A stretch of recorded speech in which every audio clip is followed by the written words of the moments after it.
Magandang hapon mga kaibigan.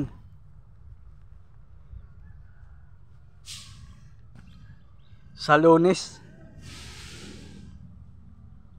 o Martes,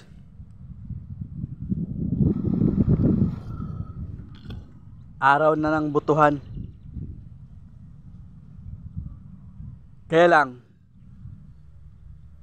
nagsawaan ako sa pangako ng mga kandidato na anya tutulong, madaling lapitan, at maasahan pagdating sa butuhan. Pero yung sigaw nila na iyan ay walang katotohanan.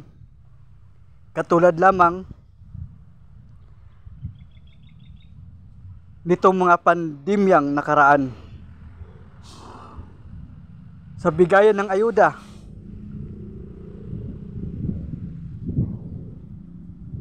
kamag-anak nila ang nangunguna sa listahan.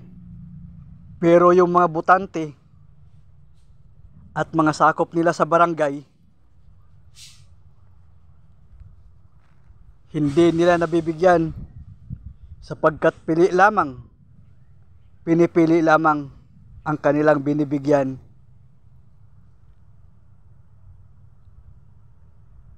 Pero sa oras ng butuhan, bago mag-eleksyon, ang pangako ay kaliwat kanan.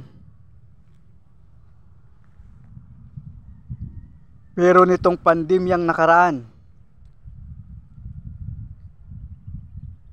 ang daming hindi nabibigyan. Iwan ko kung ang ayuda ay nasaan. Sapagkat sa barangay na nasasakupan, iilan lamang ang nabibigyan.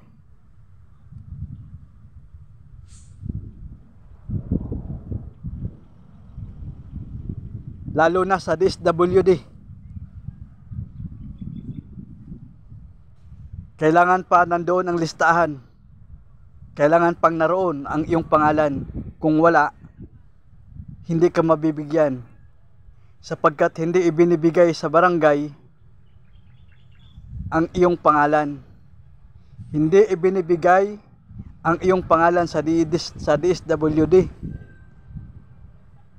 Kahit ikaw pa ay butante at sakop sa barangay na iyong kinatatalaan. Mga pangakong walang katotohanan, mga pangakong hindi mo maasahan pagkatapos ng butuhan. Yan ang aking nararanasan matapos ang pandemyang nakaraan.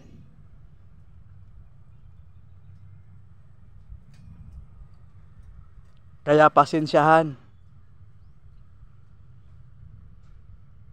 sapagkat ang salitang makatotohanan ay nabahira ng kasinungalingan. Andyan yung abutin ang kamay, makipag-shake hands, makipagkilala sa hindi kaibigan at kakilala para lamang maipasok sa numero ng baluta. Ngunit kapag iyong naibuto at nailagay na sa baluta, ang pangako nila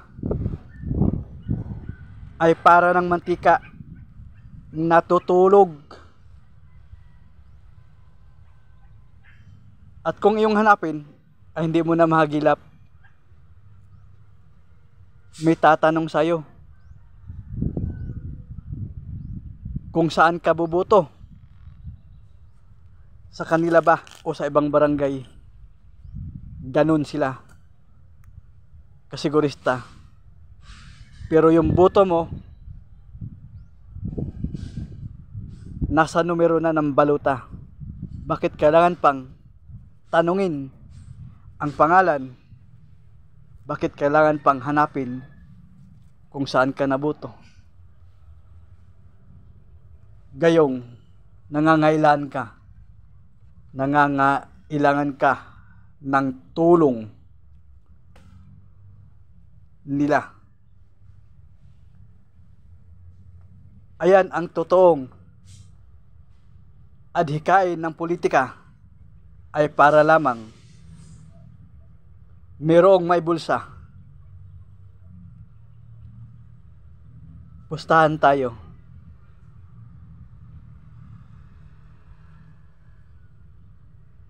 Marami na namang mga kurap dyan na natakbo, walang trabaho.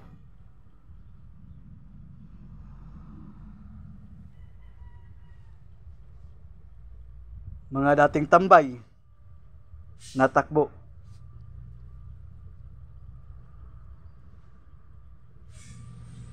Para makapangurakot sa bayan.